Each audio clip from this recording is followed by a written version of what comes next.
So we're doing something a little bit different today. I've got 85mm cranks and we're going on a ride. Why?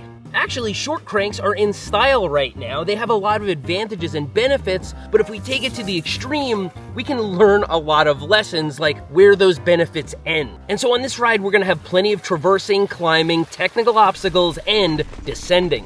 I already know these are gonna suck for a great many things, but what are they good for? Are there a narrow set of circumstances where these are gonna give us crazy advantages? Let's find out. Oh, one thing's very wrong that we didn't consider here. I've gotta stop. When you alter your crank length, you actually change your body position slightly. In this case, it's not slight at all. I have to raise my seat because normally I'm reaching way down for the cranks. Now they're shorter, and so I have to be up higher for a full leg extension. This is wacky. This should feel a lot better. I still have not shifted out of my lowest gear. I'm never reaching down for my bars like this. This must be what it feels like to be a big person. I'm going up a little incline here, significantly steep, and honestly, it doesn't really feel that bad. I'm not using all that much energy. Getting a little bit out of breath though. There's a reason for that.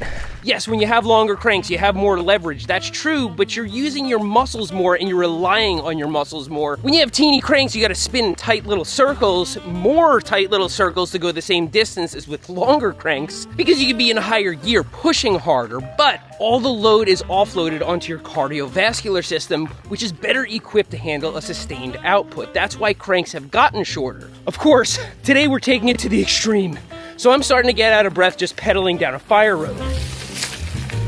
Yeah, it's all fun and games when you're just pedaling down a leafy forest road, but we're about to find out in a minute if we can do anything with these. A little creek crossing with some rocks on the right to ride over. I'm getting an idea here. So even when a creek is shallow like this, you can expect to get your feet kind of wet pedaling through it, but not with that much ground clearance. We might just be able to pedal through. Normally I take the rocky line over there. I'm gonna see if I can get through this creek without getting my feet wet, and then we'll try the rocky line and see if we can do anything technical with these cranks. Even when this is as shallow as it gets, I get my feet wet. So let's see. I'm not even close to getting my feet in this water. Oh, let's turn around and go back the other way. Oh man, this is a creek crossing machine. I wish we had a deeper creek to try. All right, advantage number one, we chalked one up. This is a huge advantage. That's the deepest part right there, and I'm at least 2 inches from it. But that's not the hard part. The hard part is actually taking the rocky line.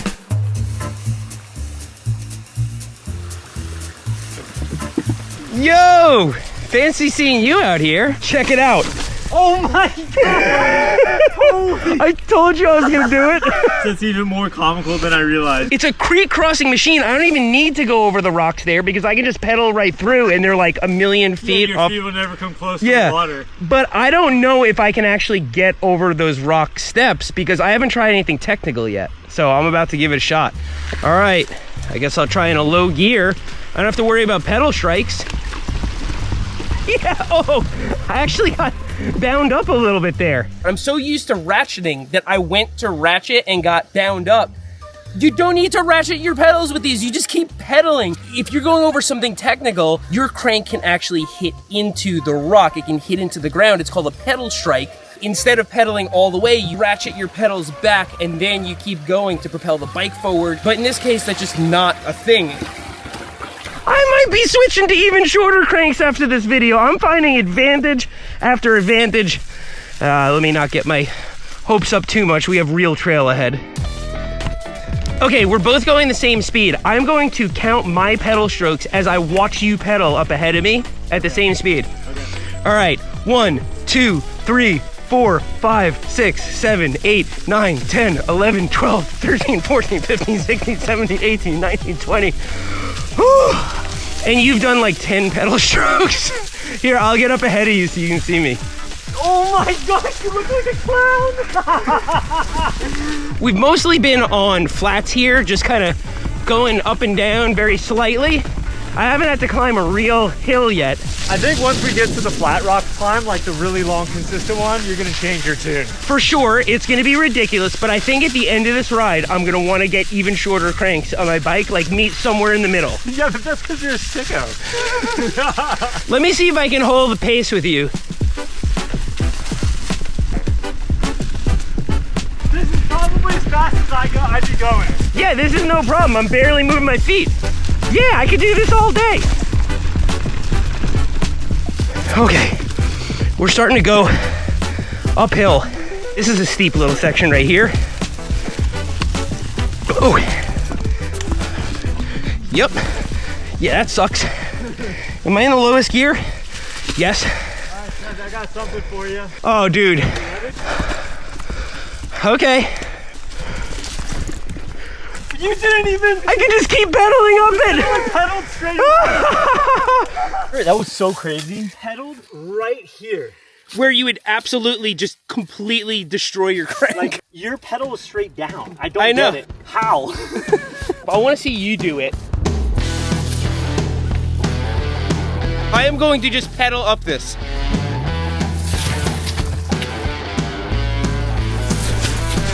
It's all about momentum because you don't have the same leverage to get started. So once you get going, it's golden. Look at this, I'll just pedal right up this. Yeah, oh, I would have definitely hit my crank on that. Okay, we're about to get to some real climbing. I think you're about to kind of hate life. Oh yeah. Now begins the part that sucks. Take this line, no problem, we can just keep pedaling. Oh wow. You feel it in your calves. It's all doable, but man, it sucks. Okay, I gotta stop. Sorry about the audio there. The leaf got sucked into my wheel, but man, that's one of the things that really short cranks are not good for. Maybe I would get used to it if I did it for a few years. My calves feel like they're on fire. Let's continue. Neither of us climb like we're trying to run a race, and so I'm just gonna try and keep up with normal Alex speed. Okay. Yeah. Wish me luck. Ooh. This is not gonna last long. Oh, wow. Yeah, if you can get your momentum up, then you're relying on your cardiovascular system. But if not, you're using even more muscle. Oh, long sustained steep climbs are not a thing. All right, I'm gonna try and make it to that tree right over there. It's probably like 20 yards away. Oh yeah. Oh yeah. Now that I got my momentum up, crushing it. All right, I'm past the tree I wanted to get to. Oh. I'm in a dark place right now.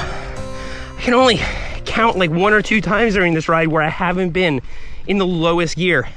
These have a 25 tooth chainring too. All right, we're on some flats again. Now they feel great. Ooh, rolling down a little bit. On the off camber, it's great. I'm not worried about hitting my pedal. It's great for everything except for climbing. I mean, a short technical climb, it might actually be better, but... Yeah, that's what I'm saying, like short, steep stuff, but like a long, consistent uphill seems to be as down. Long, consistent uphill is bad. But I've got cranks designed for a toddler bike. I gotta pat myself on the back because despite struggling a lot here, I see a lot of people hike this. Like they just come from out of town, they're not expecting it to be so steep, and they just hike it. And so these cranks are not that debilitating. See, this section right here, I should be able to crush because I don't have to stop pedaling. All right, just keep pedaling. Like for this stuff, it crushes. As long as you can keep up your momentum. The second you lose your momentum, it's game over.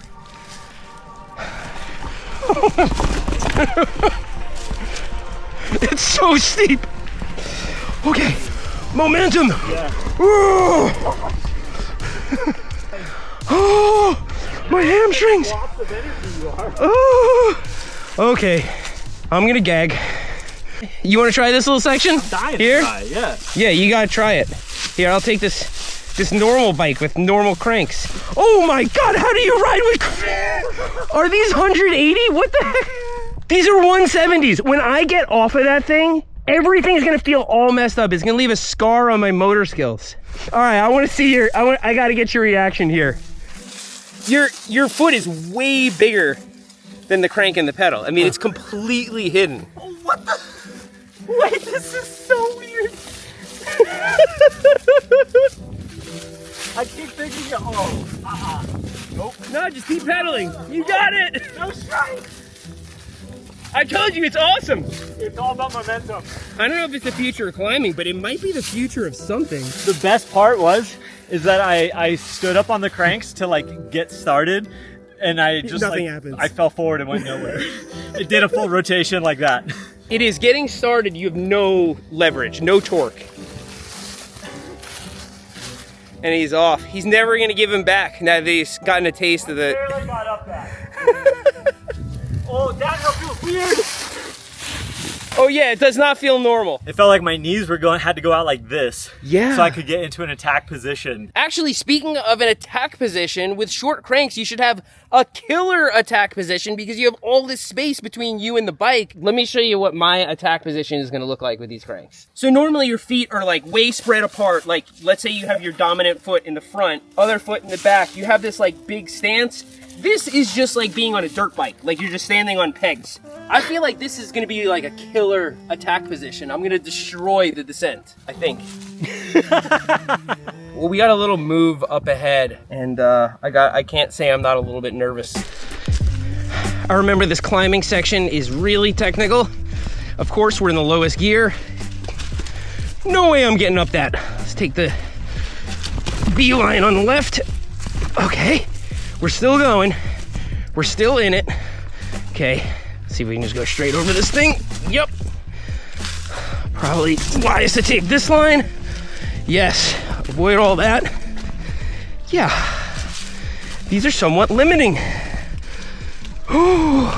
So at one point I did an entire video about why cranks are getting shorter. Like, it's a trend right now, and it's a good trend because there are a lot of advantages to shorter cranks. It turns out that the entire bike industry uses like two crank sizes, 170 and 175. Basically all bikes come with that, and they lead us to believe that that's okay while simultaneously obsessing over like half a degree on the head tube angle. It seems like cranks would be really important. I took that to heart and I changed my cranks out to 155. I took those cranks off yesterday and installed these. I took these off of Rebecca's 14-inch Provello. Once I had the crank arms off, I just had to install a square taper bottom bracket and bolt them on. I also had to grind down the teeth on this chain ring because they don't fit a T-type chain. But we're basically at the top here, and so in a moment, I'm gonna find out how these are going downhill. I'm pretty sure it's gonna be a little bit sketchy, almost like you just stuck a dowel through your bottom bracket and stood on it like motorcycle pegs. It almost looks normal when you're just looking at the bike, and then you get on it, and you realize something's not right. So is it gonna be better or worse? Let's find out. All right, I'll stay behind you so that if anything happens, you don't run me over. You mean you don't take me out with you? Yeah, exactly. Oh, I'm not as playful like Alex is, but I'm making it work. Oh, okay, we gotta catch up to Alex. Little teeny cranks. Oh, it's weird. It's not better. I have my legs together, so I'm up higher, but my saddle's also up way high, so my saddle's in my way. I could run like a 200mm dropper post. Oh, yeah. If it works with the bike. Yeah, I guess not. Drop my saddle here, since all we have is descending. I'm ready. I got my seat low now. I think this is going to make all the difference. I think it's going to be better. This is going to be the ultimate attack position. He's not kidding. He literally has it slammed. Yeah. I'm way over the bike. Yeah, modulating your speed is definitely tough. You can't do those little bursts of power.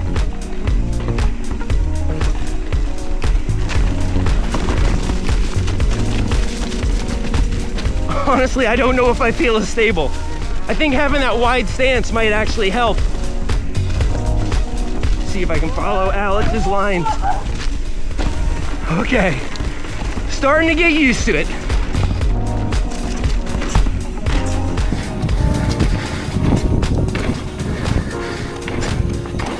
Oh wow, I can get way back. I think this might actually be the ultimate attack position. Or maybe it's just wishful thinking. Nice, the inside line, I love it. Seth got his derailleur right there. I heard that. I think we're gonna survive. Okay. All right. I don't know if I've answered any questions. I have so many questions, but I've got to get this back to the shop so that I can take these cranks off and put my 155s back on. Then we'll try to answer some questions. This is the crank I'm putting back on the bike. These are 155 millimeters, and when people hear that I run 155 millimeter cranks, they can't believe how short that is. The bike industry has gotten us used to running just 170 millimeter cranks on every single bike. And I'm wondering when these cranks go back on, if I'm gonna actually want them to be even shorter, because if we go by my inseam, I should be running like 145 millimeter cranks, which sounds insane, but now I'm not so sure it is insane.